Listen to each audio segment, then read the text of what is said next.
Hello, I'm Cherie, rainbow hair artist person. Today I'm going to show you how I take my photos and how I edit my photos, since a lot of you seem to be curious.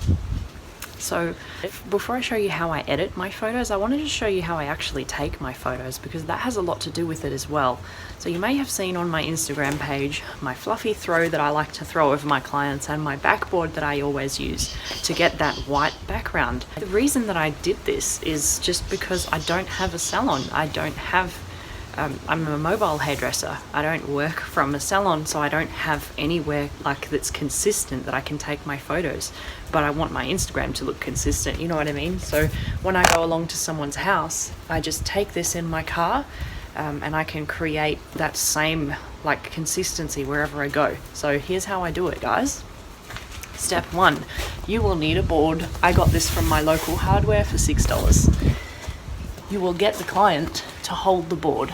I'll just put that there because my client hasn't got arms. So they're holding the board. Then I'll put this throw over their shoulders to just blur out any of their clothes that they're wearing. Okay, we've got some pretend shoulders here. So they're holding the board. Usually their head we'll put in the middle, and then I'll get them to, tip their head back. Take my photos from lots of different angles. I'm going to show you exactly how I edit them, and before I do that, I just want to say, up until this point, I have been, I have been operating my rainbow hair business for 2 years with this. So this is a busted up iPhone 6. So don't worry, whatever you've got, whatever you use, it's fine. We will make it work. Like I have had to. I have had no choice. Time to edit. I'm going to show you the software I use and exactly how I do it. Stay tuned.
Oh, and one more tip, you want the sun at your back. You want shaded, cool, natural lighting. So not direct sunlight, shaded, natural lighting is the best for this. And just, you might want to wipe your lens before you begin so you don't have any fingerprints. thank you so much for watching that. I really hope that it's been helpful and it's just kind of shown you how I edit my photos and how I take my photos. And I hope that that really helps you. If you want to see more from me, please subscribe to my YouTube channel. And if you're interested in any more details about how I do my colors and how, like, in depth, I have got some educational videos up now available on my website for you, if that's something that would interest you. Thank you so much for watching. See you next time. Bye bye.